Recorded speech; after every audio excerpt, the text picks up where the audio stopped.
Hello ladies and gentlemen, and welcome back to the RENNSPORT Community Leagues here today from Monza for round 5 of season 8. It's not long time left in the season, but surely it will be super exciting today. We've got a 17 car grid, a chase for the championship, and a lot of quick guys from different teams trying to give it their all. So yeah, alongside me as usual is Tim Island. Welcome, Tim.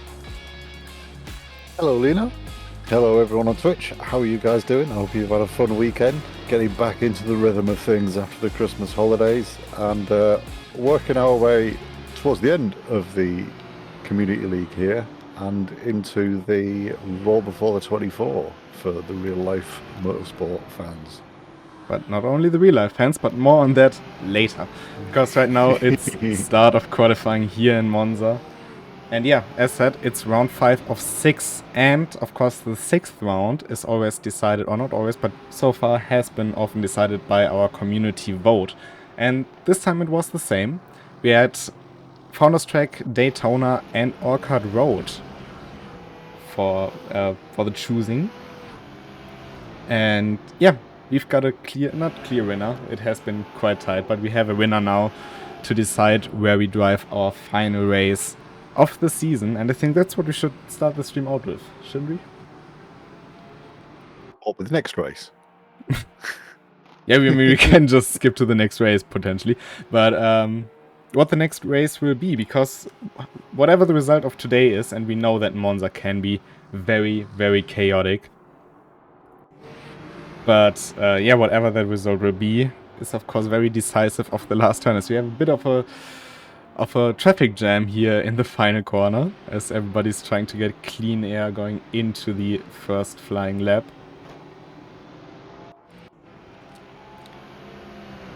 But yeah, the next race will be held at Orchard Road.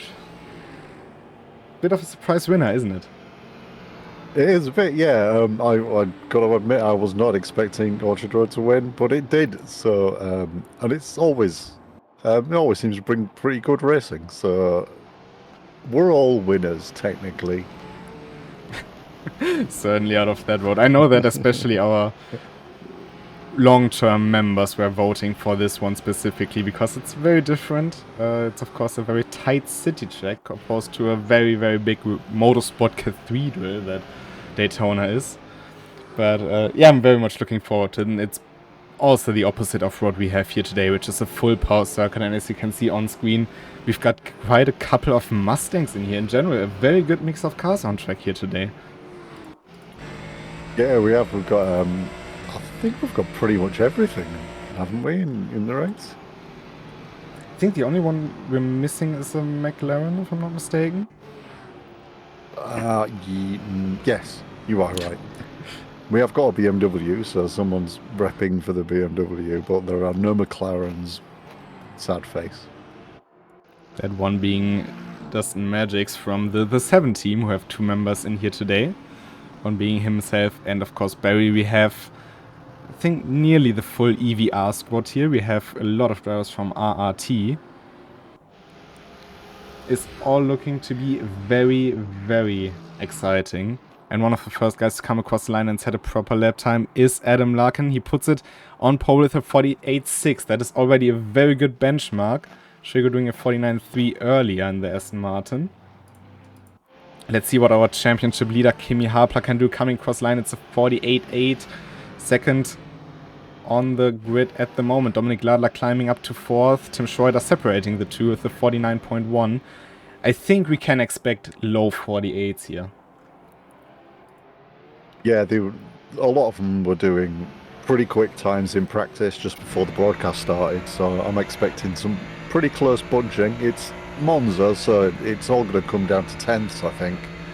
And with the big, long slipstreaming straights, I'm sure it'll keep the action pretty close for the majority of the race. It certainly will. Very, very tight already up front. We have a couple of those who haven't really set a lap time, GT Turtle being the first of those. John Milburn, of course, also will be quicker than that 1:56 he has on the time. And there's still 5 minutes left in the session. Of course, one thing that is different to the previous seasons is that all the cars are on the track at the same time. Which at Monza is, of course, making a huge difference with the slipstream. Yeah, we've all seen in real life motor racing some shenanigans at Monza when it comes to qualifying laps. But these guys, although we have some teams, there's no nothing about teams in the points, so they're all kind of solo really.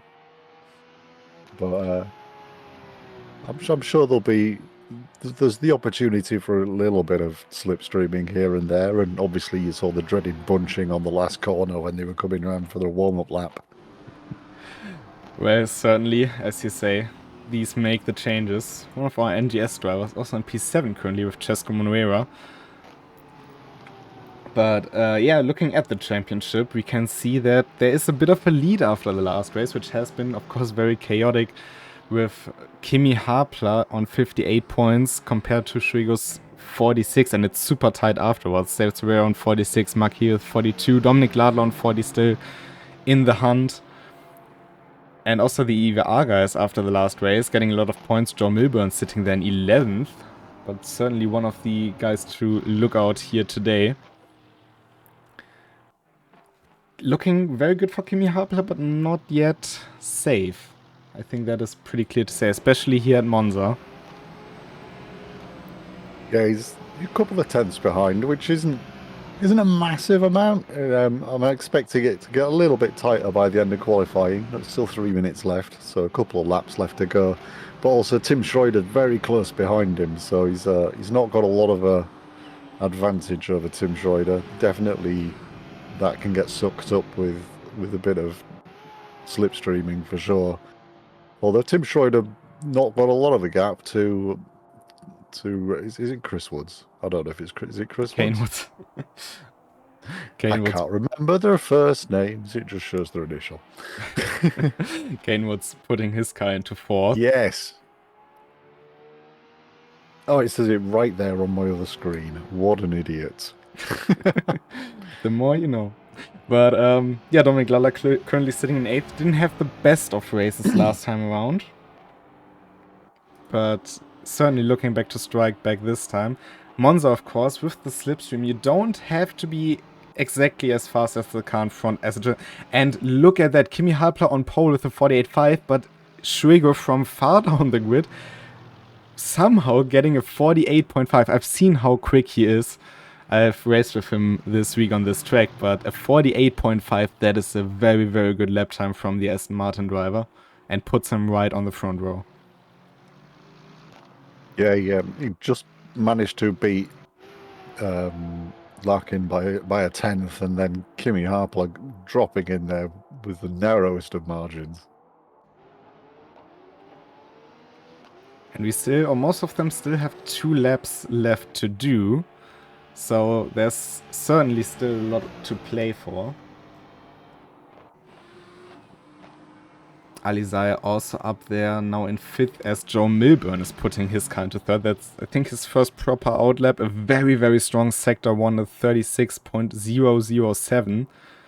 Not a sector where I have expected the Aston Martin to be this strong, but currently looking at a second row for EVR. Yeah, if they could make a lockout of the second row of the grid, it would be good for them tactically as a team. Be able to command a bit going into the always tricky turn 1 at Monza. It certainly is. And of course it also gives you a bit of security. And another huge lap from Shuigo, putting himself on pole with 48.53 now. It's about 100th of a second. Joe Milburn also with a 0.5, so these 3 cars not separated by much. Adam Larkin also just shortly behind that. But what a performance here from Shuigo. He is certainly still not giving up on the championship. Yeah, the top 3 drivers currently separated by 600ths. And they all still have 1 more lap to do.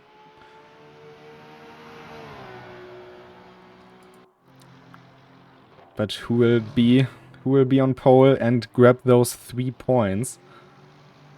Of course, we also have a second split going, so this isn't all the racing action we can provide here today. If you want to follow that a bit closer, you can have a look at the RENNSPORT app and click on the current contest.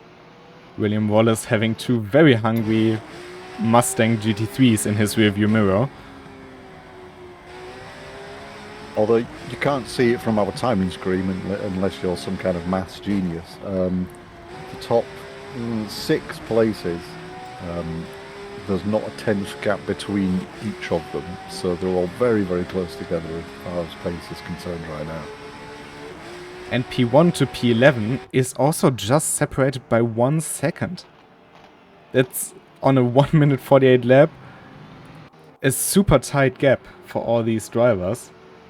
And pretty much anybody is in the shot after turn 1 to take the lead. Yeah, there's. I think there's going to be elbows out when it comes to turn 1 here. Hopefully, in a respectful way. Adam Larkin in his last race, and what a final sector it has been, a 36.08. Goes quickest with a 48.3. Kimi Harpler won't be able to answer that. What about Joe Milburn? He has parked the car as well. Alizar coming across the line. 2 purple sectors. Losing a lot of time in the final one though. Kenwood's already completed his lap. Dominic Ladler in a good first sector. Has a bit of a draft from Cesco Munuera up front.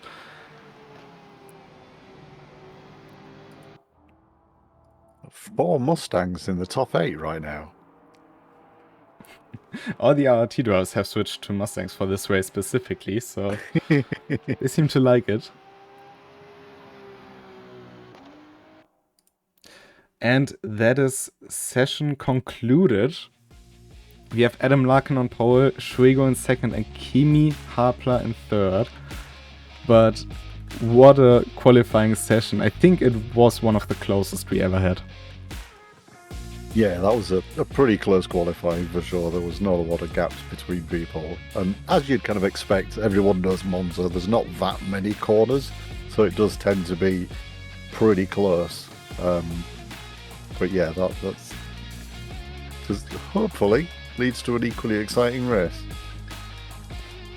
I'm sure it does. We have 3 Aston Martins on the top 2 rows. Some would say it's because of the car. I would say it's because of the drivers. And we can hear that they are ready to go.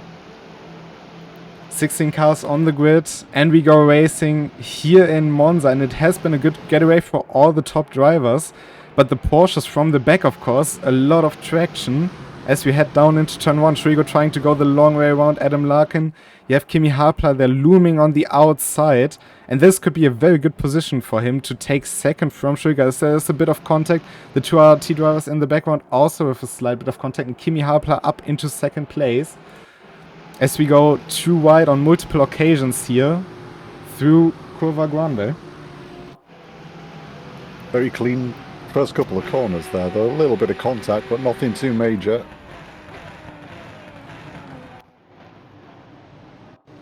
Tim Schroeder right in the mix with Joe Milburn side by side. Ali Zayef trying to follow him through, but there's also Kane Woods, 2 RRT drivers versus 2 EVR drivers. As we go in a pack of fourth, and there is a bit of contact, but both staying into the right direction and 4 wide nearly somehow through the 2 Lesmos.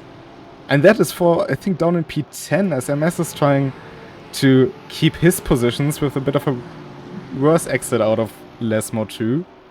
But out front, Adam Larkin with a huge advantage over Kimi Harpler.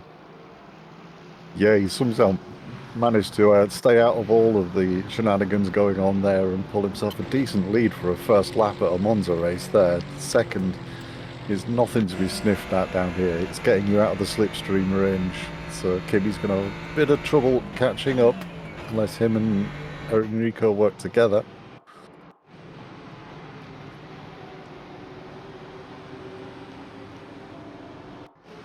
Our 2 drivers from the 7 losing quite a bit of positions here at the start, not having the start to the race they would have hoped for. But of course, a lot of chances in this race still to make that time up. 45 minutes.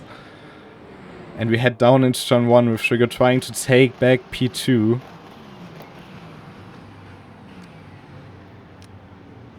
Space given between the two.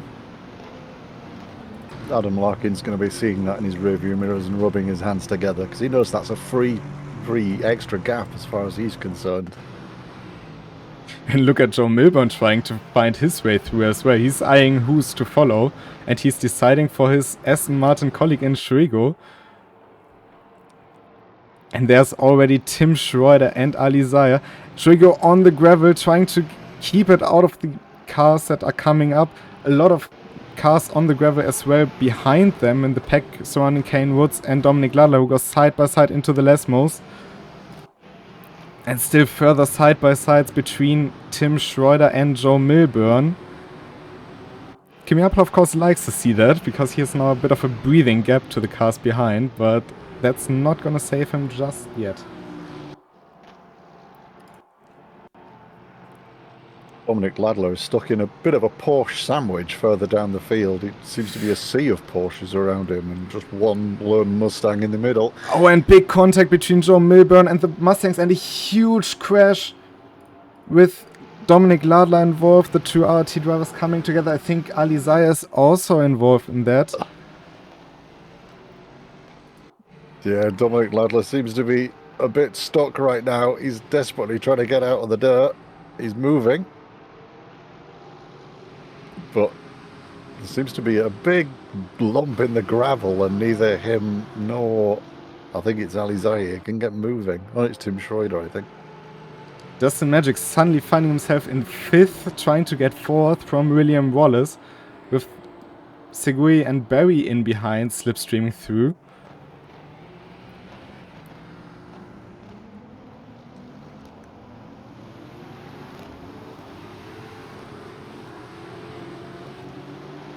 Dominic Ladler getting Tim Schroeder moving by reversing into the front of his car. There is a big dip in the gravel just there, and the splitters just kept hitting the ground.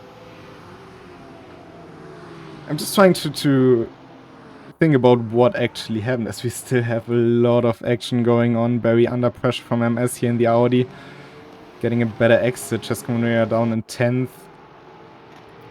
But yeah, Joe Milburn and I think it was Tim Schroeder going side by side through Ascari, and it's just such a hard place to go side by side through. Slightest of contact, and with so many cars so close together. I think it's what we've seen in the last Monza race as well. It's such a devastating end for quite a lot of drivers. But on the other hand, that's kind of what Monza is about. And Schroeder and Ladler stopping into the pits now. Both got a bit of a repair bill, as you might expect.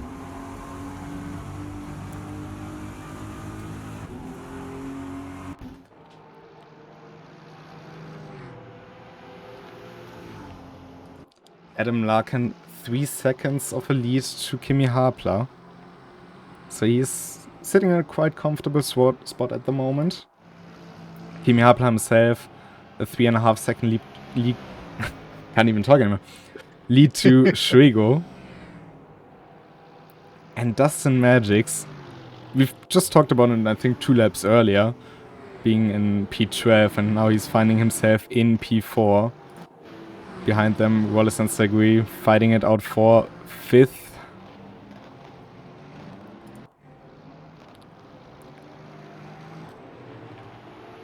In the back of that train, you can see Chestu Manera in the black and white Porsche. Not really mentioned him much yet, but he's one of our regular drivers. Certainly still in a good position, as we've just seen. He's behind GT Turtle, so these two taking it a bit easier, just picking up the pieces, which of course at Monza is a very good strategy. You can also see that Dominic Ladler's back out on track. Same for Tim Schroeder just now, but these two have taken quite a lot of damage from that, which, yeah, I would say unlucky for especially Dominic Ladler and Alizar, who were just in the wrong place at the wrong time. Yeah, it's just one of those things with racing, unfortunately, is sometimes things happen and no one can plan for them. But look at that. They're still circulating, so that's a good thing. MS under pressure from GT Turtle now is going the long way around Parabolica. Audi can be very strong on the brakes, but the Aston Martin has the upper hand on the high-speed corners. And both exiting side by side, and I think we will see a 3 wide here with Cesco as he's siding with one of the cars. Now he's going for the slipstream. And he's now trying to go through the inside line. Might end up being 4 wide if another Porsche can find a way through. No, it's just going to be 2 wides. Well, just. But just going up into 9th with this move. GT Turtle losing that position.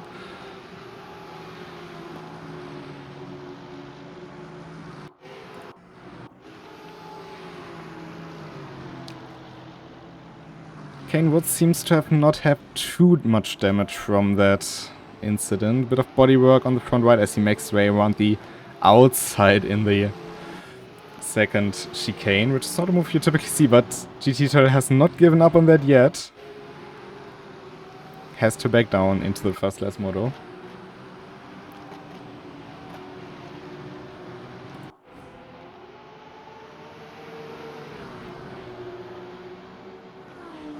And Segui now has Wallace behind him. He's passed him just a few laps ago.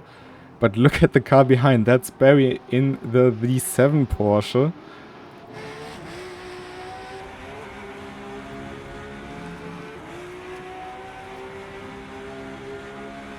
We need some more liveries for the Evo Porsche because it's difficult to tell people apart. Certainly when they are so close together on track. All of them taking a different line through Parabolica, which is also always very interesting to see. Very trying to use the line that gives him the most exit speed. But of course, William Wallace also has the slipstream. He's going to pull out of it now. Hugging the defensive line there, coming into T1. Barry just starting to get his overspeed together. Oh, there has been a bit of contact, and I think Segui is going to overshoot the corner, has to cut the track, and he's going to lose on exit speed. So Wallace now on the inside through Curva Grande will take that position.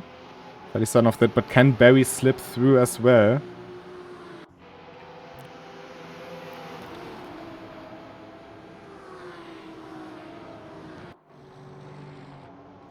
He's on the outside, there's a bit of contact. Can he make his way through? They're still side by side hanging to Lesmo. It can be a risky move to stick it on the inside there, but Barry decides to stay out of that. Yeah, they've let Wallace get a bit of a gap there, but I'm sure Barry is not going to give up that easily. He seems fairly tenacious from what I've seen.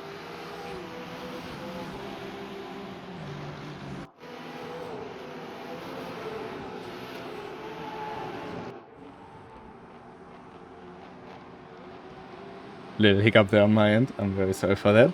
But, yeah.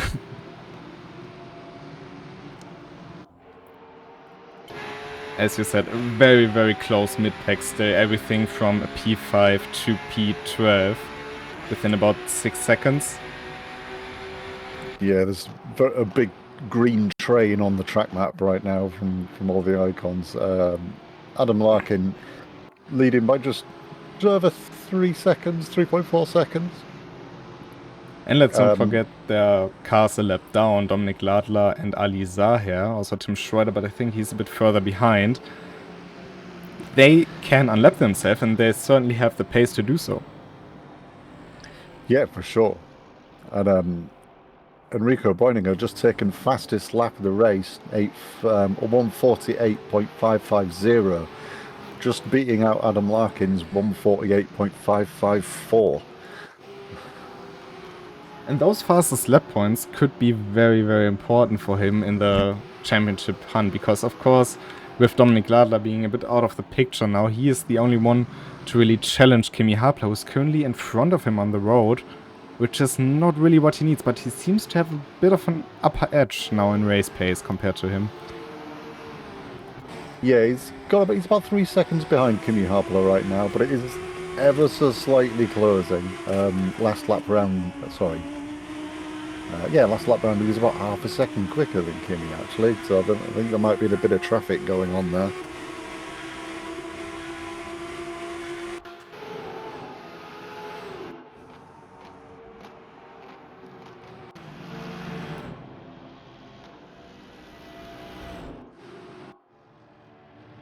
But it's all looking very well for Kimi Harpler. He made his way back up into P2 as quickly as he could, and it proved to be a very important move to make. Of course, Shrigo fell down behind the initial contact, let's say, that caused the big pileup.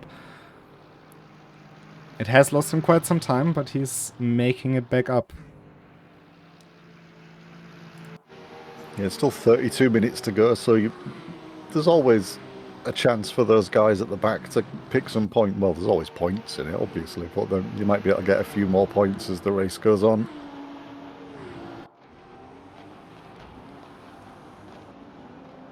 Barry has made his way past Segui in the meantime, and he's now trying to hunt down William Wallace for P5.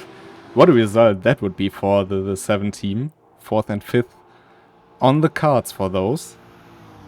Especially for the lone BMW. I think Segway behind Barry was helping him out a little bit there. He was very, very close down the straight, but didn't seem to be making an effort to overtake.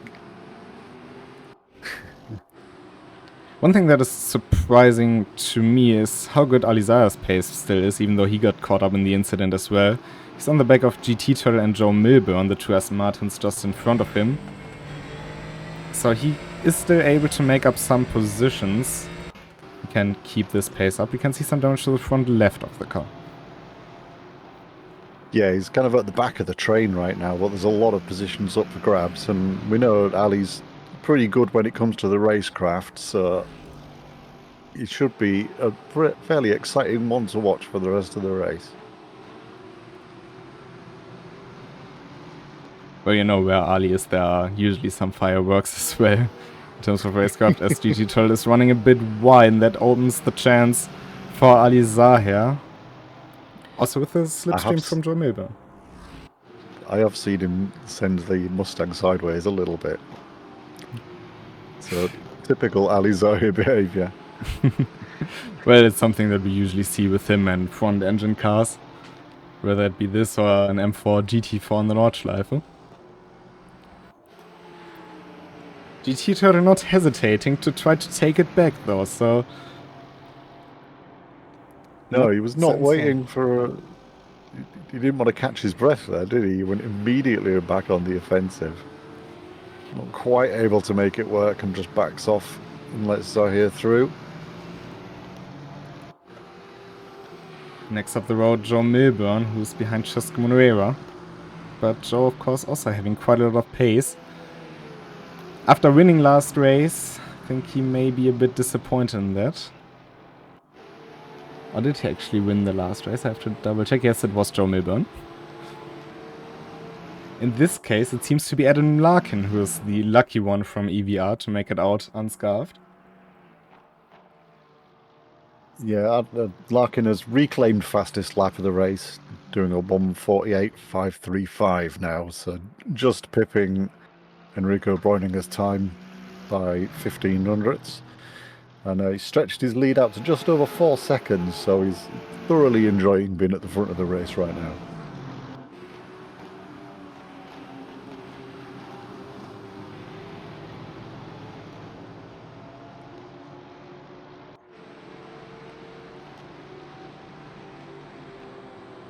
Things have settled in a bit for the first time this race, so people just trying to get closer to the car in front and not mess up too much. Of course, what will be very interesting to see is the gap between Kimi Harpler and Shuigo. As said, for the championship, this may be what is deciding it here today or not. 3.3 seconds, slightly shrinking as it seems. Last lap round, Kimi Harpler was 0.2 faster than Shuigo, so the pace is a little bit backwards and forwards right now, but I suppose as you'd expect.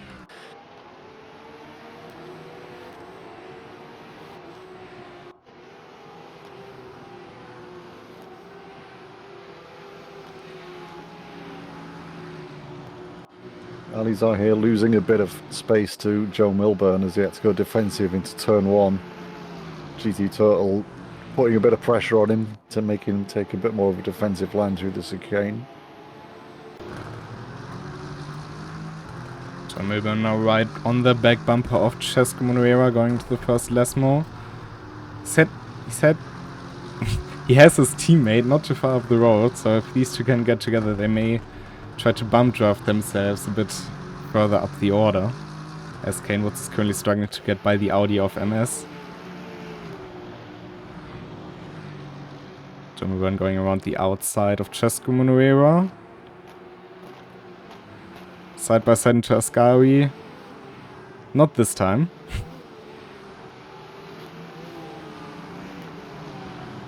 Not another one willing to risk the side-by-side Ascari maneuver. But with the better exit out of Ascari, he's taking on the Spaniard on the back straight. On the preferred line now into Curva Parabolica. He does get in front. I didn't think he was going to then, but...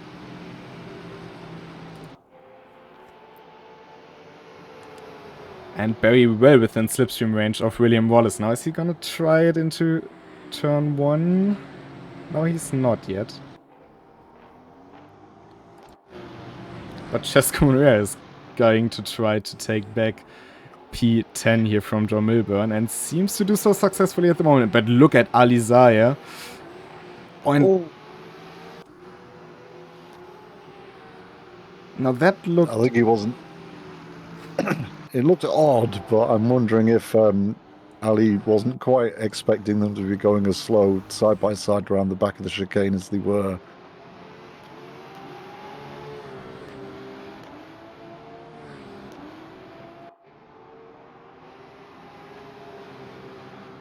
Barry up into P5, but yeah, I think he lost it on the power, interestingly enough. And Cesco Monuera didn't seem to have been contact in that sense, but maybe he got scared and therefore also had a slight excursion.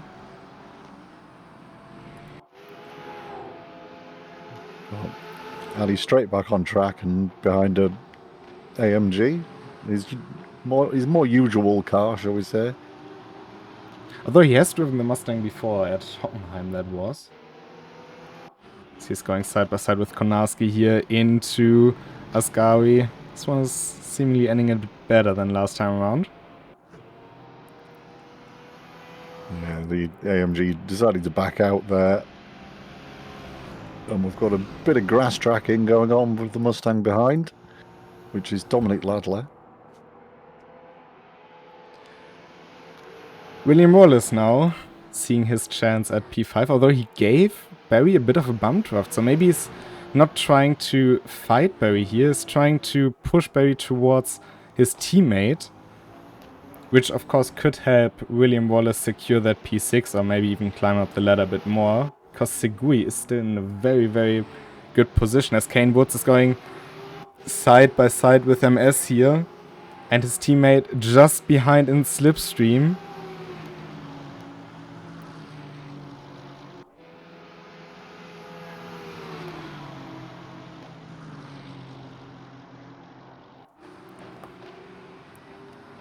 Slight misbreak there from MS.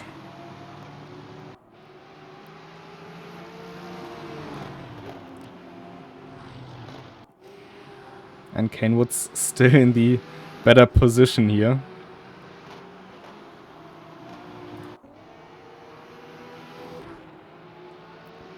Do you think we will see some bump draft action to get by the Audi? Kane Woods has been stuck behind him for quite some time.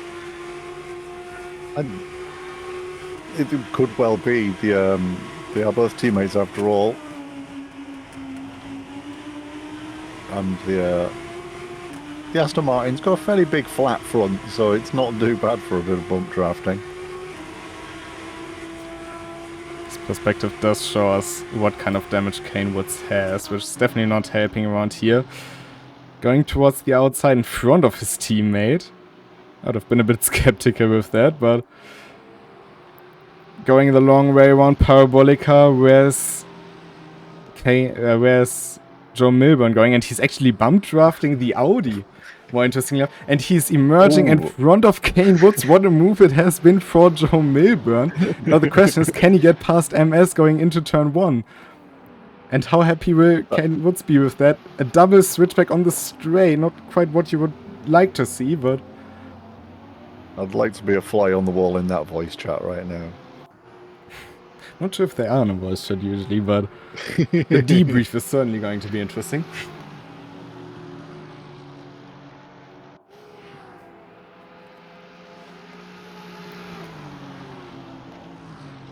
Again going for the outside line. And he's making it stick. Here comes the Porsche of Kane Woods on the inside now down into the Lesmo. MS blocked in and slight contact onto the grass, and round goes our Audi. Nice to avoid the walls though, so that's a bonus. It's a bit of a silver lining, you can say. Yeah, yeah. Yep. Now he's just doing donuts in the gravel. Oh, I mean, and he's finally back in the right direction. There has been a slight contact between the two, but I think he wanted a bit too much going into the turn, and yeah, dipping a tire into the gravel is not really helpful in terms of traction. Especially with the mid-engine cars, the slightest kind of change of weight can really make a difference to how they handle, so it was always going to be a fairly tricky one, I think.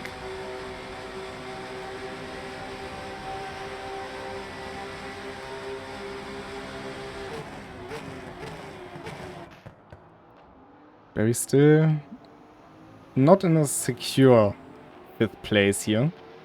5-second gap to Dustin Magics though, so he's feeling a bit more comfortable. Up front, Kimi Hapler still a 3-second lead to Schwego. So it only has come down by about 3/10 since the last time we checked. Not really the pace that Schwego was looking for in terms of decreasing that gap.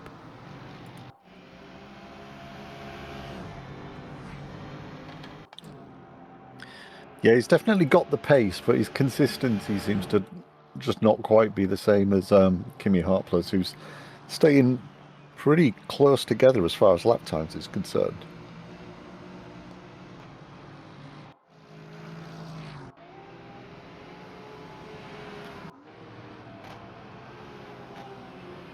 Still 20 minutes on the clock. Alizar trying to at least make it a top 10 finish here. Jessica Maria and GT Turtle, the two cars in front to make that happen.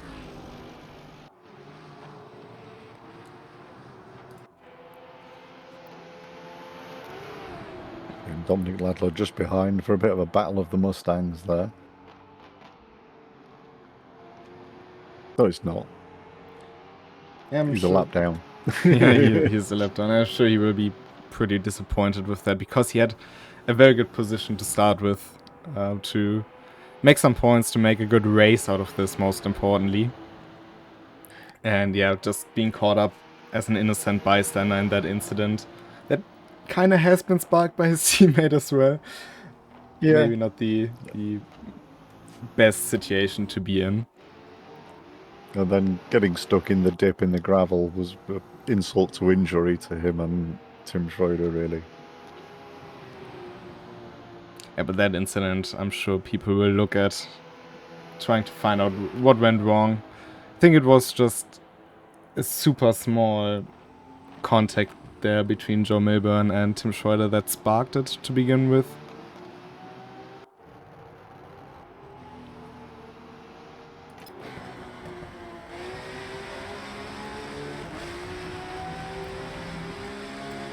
It has been a very chaotic race, but that's what we are kind of used to from Monza. It's highly competitive. Yeah, it is definitely the kind of a hallmark of the Temple of Speed, isn't it? Is some pretty interesting overtaking moves, and very close as far as pace was concerned, like we saw in qualifying.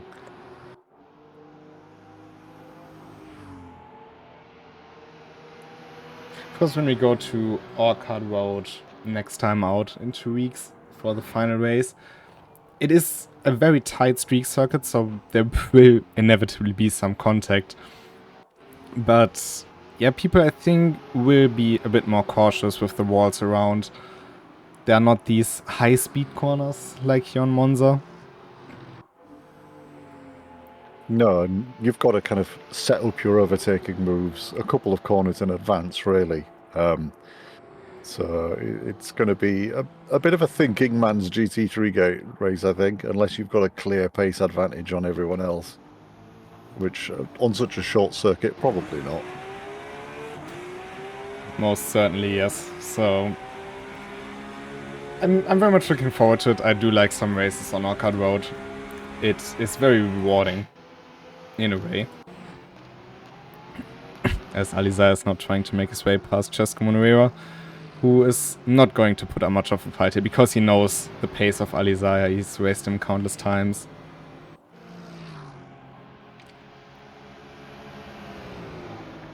Yeah, just going to try and hook in behind and use Alizar here, if he can, to close up a bit to GT Total. A 3-second gap, that's not too much for 60 minutes left on the clock.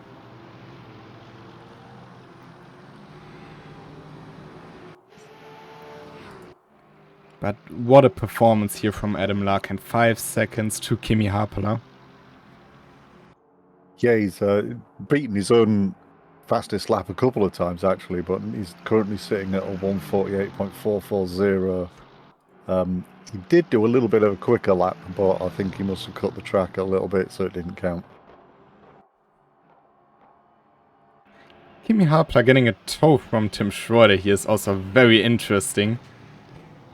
If it will help him to stay in front of Shrigo. Because he's closing in on that exit.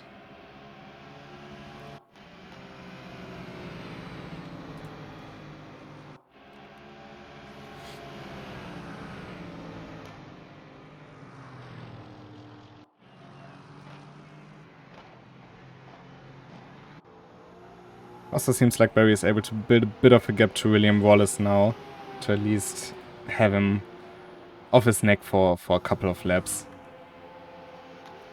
Yeah, it seems to have slowly, very slowly kind of stretched out. And William Wallace probably not in the greatest of slipstream zones now, not getting so much of an advantage from it.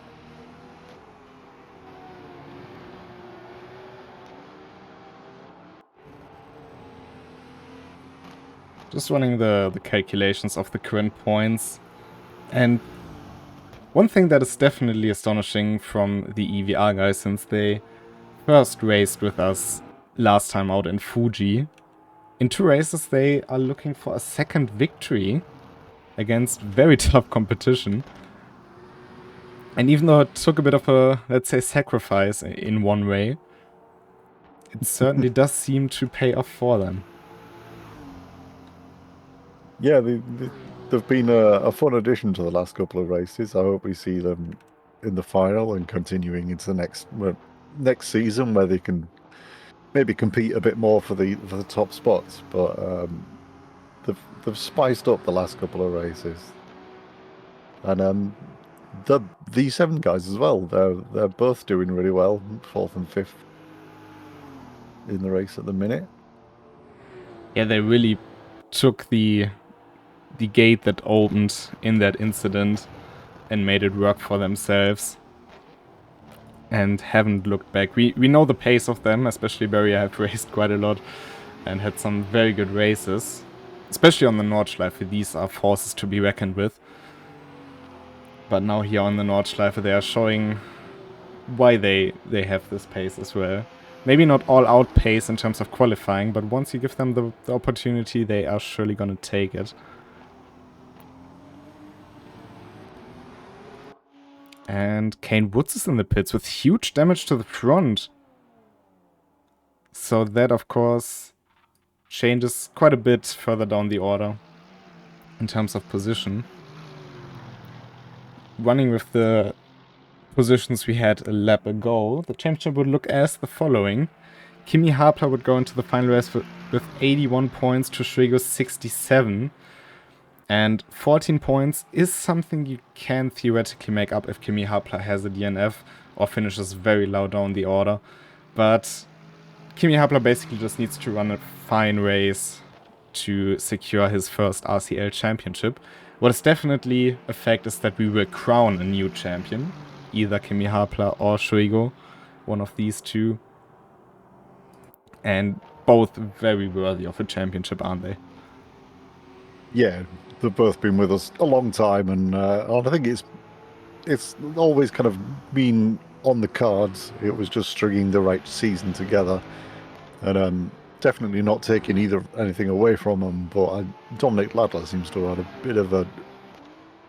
I know he's in fourth, but it's not kind of his usual season kind of performance we've seen from him. It's a brilliant opportunity for both of them to have a pretty good season and rack some points up and hope for one of them take home the win. Yeah, I mean, there would be only the third different champion overall, because Dominic Ladler has just swept so many championships in this series.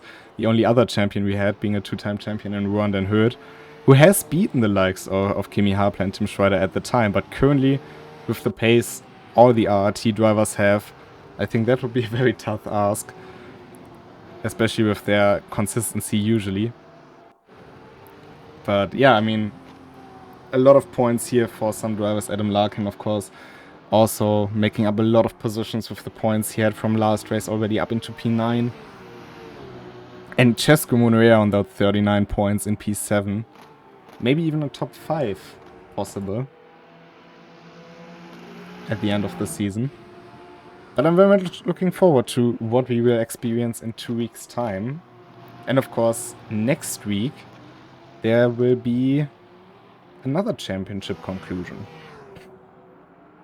Yeah, it's going to be the final round of the RENNSPORT Nordschleife League, which will be GT3s, I believe, 90 minutes? Yes, that's very true. And this one is looking very well for Schwigo, so maybe both of them can get a championship.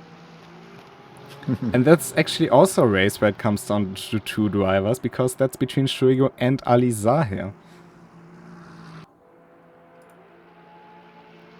As Joe Milburn is making his way up into P7. But not quite yet. Matis Segui around the outside trying it.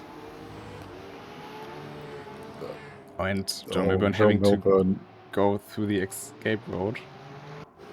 But Segui also messing up the exit. I think Joe is actually lifting to give that position. We know that he's a very fast sportsman. Just Segui. Yeah, I thought he was lifting. Yeah, he is. But Segui kind of messed his exit up as well.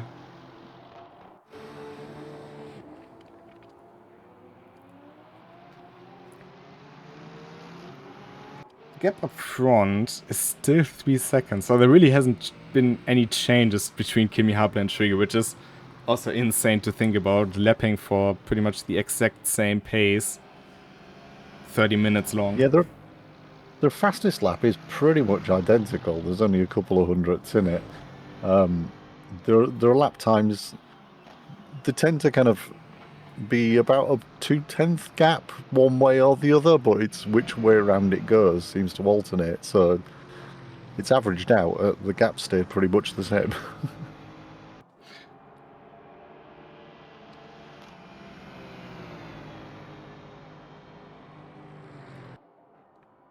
8 minutes 30 left to run in this race.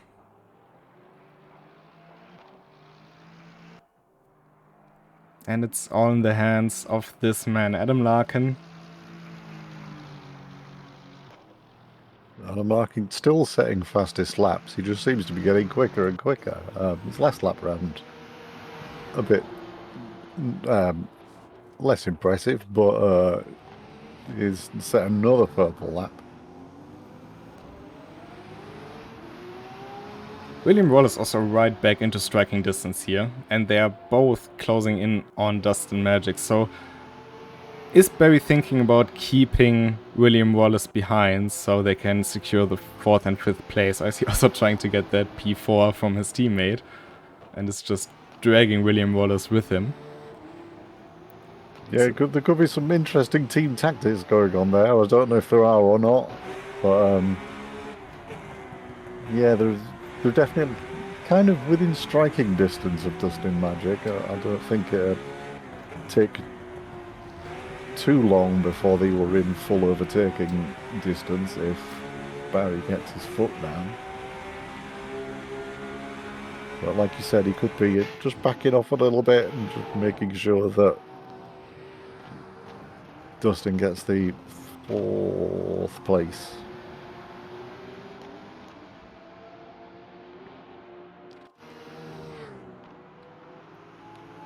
William Wallace definitely is going flat out where he can, so no doubt about that. Tim Schroeder, meanwhile, unfortunately not finishing this race. And going around the outside, William Wallace not quite able to keep the speed up. Also having to avoid a bit Barry, who's slid out a bit wider than Wallace has anticipated.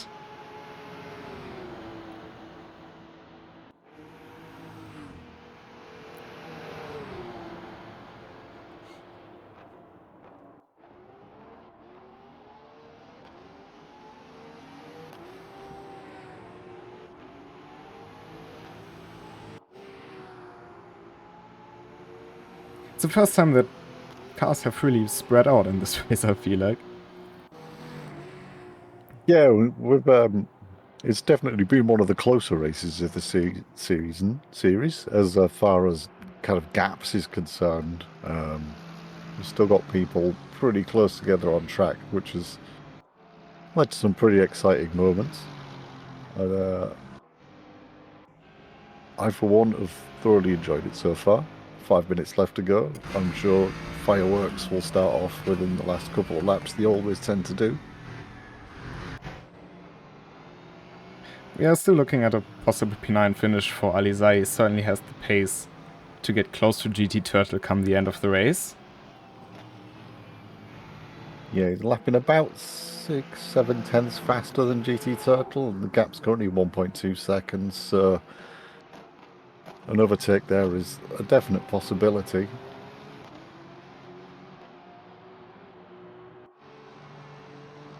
Segui is also not letting go of Joe Milburn here.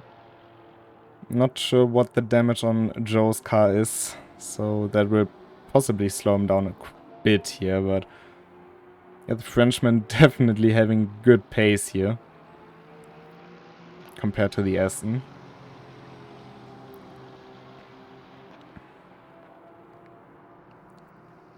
But it's crazy to think about a few centimeters earlier or later, or maybe no contact at all through Ascari, and this whole race would have been in a completely different outcome, in a completely different story, to say it like that. Maybe Kimi Hapler would have made a mistake, maybe Schwiger would have overtaken him again, and these two would have had a fight, but on the other hand, we wouldn't have had the fights we had.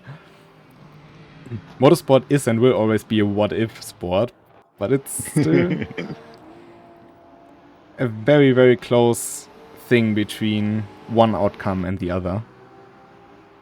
And two drivers. Yeah. Especially on a field that was as close in qualifying as it was, it's a bunch of split-second decisions that can have a lot of ramifications further down the race. And I think sometimes you've just got to try not to think about it too much, otherwise it makes your brain hurt. Already does so. Three drivers that will definitely be very happy about the outcome, maybe not about the fact that an incident occurred, but that definitely profited from it are these three: Dustin Magics, Barry, and William Wallace, P4 to P6. Ali's here closing up on GT Turtle, and he's turned off the running lights and gone full headlights. I think he means business. Certainly does. First outing for GT Turtle in RCL. We've seen him in NL, I think, before. And he's doing a pretty good job at it. And William Wallace and Barry going at it again, switching places now. With about 2 laps to go. Maybe 3, depending on when Adam Larkin is coming across the line. And now William Wallace with eyes set on Dustin Magics. Yeah, I'm sure Dustin Magics will be hoping that there's a bit more of that battling going on and he can stretch the gap a little bit further. And I don't think we've heard the last of Barry, that's for sure. He's only a couple of tenths behind William Wallace. Alizano trying to make a move on GT Turtle around the outside in Secunda Varianta.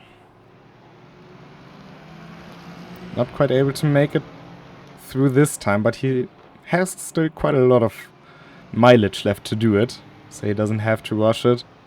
Goes around the outside in the second Lesmo, as it seems. Not quite sure.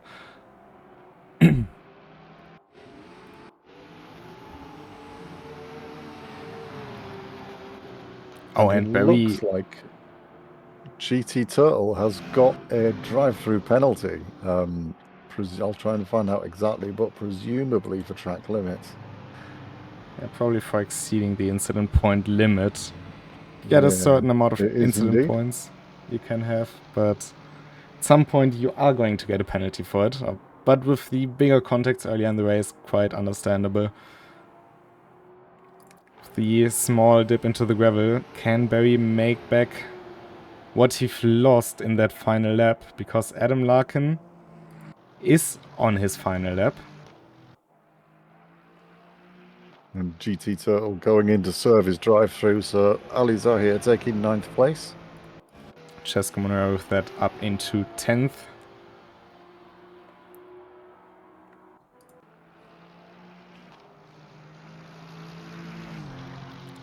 We haven't really seen him a lot this race. He's been a bit more stealthy, but just constantly putting a lot of time onto the cars behind him. Adam Larkin in the Aston Martin. Second race in the series and already the first victory. Unless he does something now in the final turn, but I highly doubt that. Yeah, what an achievement here. Also from the whole EVR crew.